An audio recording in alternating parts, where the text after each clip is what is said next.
This Ninja Warrior competition was insane. What's going on, you guys? It's 𝗦𝗛𝗘𝗖𝗜𝗔 here, and I just got back from the Bucket of Chalk competition up in Colorado, and it is one of the best competitions I've ever been to. I gotta give a big credit to Caden, Max, and Isabella for designing this phenomenal course. They've been working on this for over a year now, and it is just awesome to see how much effort they put into this competition to make it amazing. Today, I'm going to be showing you my stage 1 run from the Bucket of Chalk competition, and next video will be stage 2 and 3. So this is gonna be like a little taste of what's to come, because stage 2 and 3 are really insane.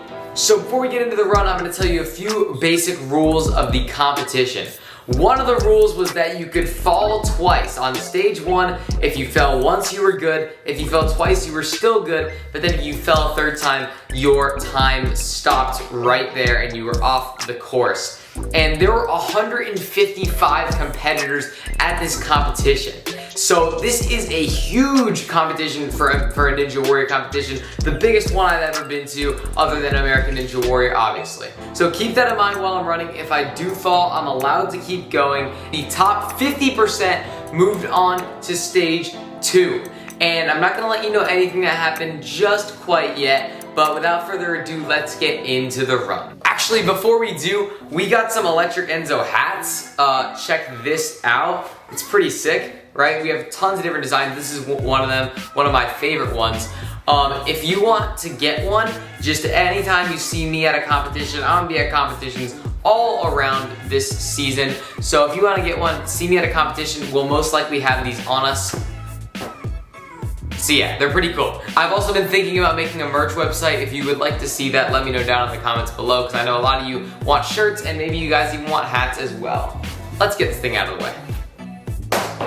Okay, now for real, let's get into my run.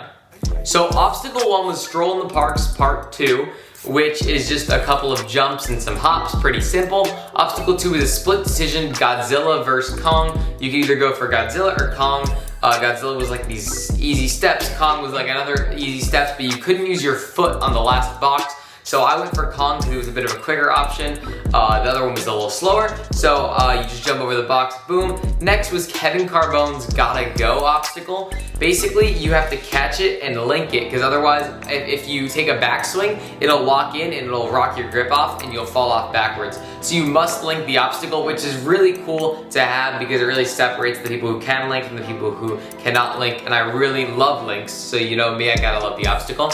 Then next was a rolling log straight into the warped wall. You can see my legs slip out from under me on the warped wall. That warped wall is slippery. Like, it was super, super slippery, but basically I got through it pretty quickly, and then up the steps into the chandeliers. You're allowed to go on top or under these.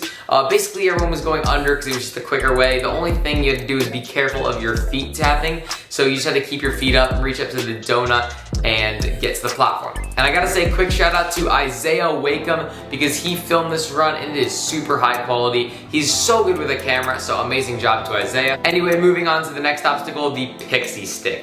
Every ninja intensity comp has the pixie stick. And I probably should have known this going in, and I had never tried the pixie stick. So I get on the pixie stick, and the pixie stick rolls me off. Pixie stick counter up there somewhere. I just said pixie stick a lot. I just said it again. I gotta stop saying pixie stick. So basically, I went down on that obstacle, and it just spun out from under me, unfortunately. If I took it a little slower, I think I could have gotten it. But remember, you have one fail, so you get to keep going on, and if I failed again, I would have been fine. But next was the geometry dash, which is like the diamond dash, but super shaky. This was the ninja killer on the course. This took out probably a good third of the field who made it to it. There were some crazy wipeouts on it. Go check out the Bucket of Chalk live stream if you want to see some of the wipeouts. There were some insane, insane wipeouts. And then finally, the last obstacle was a ring chaser. When you grab this first bar, it'll drop down and there is a ring on a track. So you have to go across the bars to the sideways hold to the next bar and catch the ring before it drops. If you didn't catch the ring, you had to use the smaller ring like the one on the show. But I caught the ring! You guys, I dropped the ring on American Ninja Warrior, so I can't tell you how good it felt to catch the ring and get my redemption on the ring chaser obstacle. Obviously not the exact same, but it still feels good. And then hook it onto the sky hook, do the sky hook transfer, dismount, and hit the buzzer. So you guys, I only had one fail on that course run. I was really happy with it. It was a very smooth course run, but one fail could knock me out. So do you guys want to know if I moved on to stage 2? Well, you're gonna have to find out in the next video. If the next video is about the bucket of chalk competition stage 2 and 3, you'll know. If it's not, then I didn't move on and I will let you know in that video. You're gonna have to wait and see. Thank you guys so much for watching my stage 1 run. Hopefully it was good enough to make me move on. Comment down below what you think about it. Comment down below if you think I did move on. We're gonna be getting a video out there for you guys soon, letting you know if I did.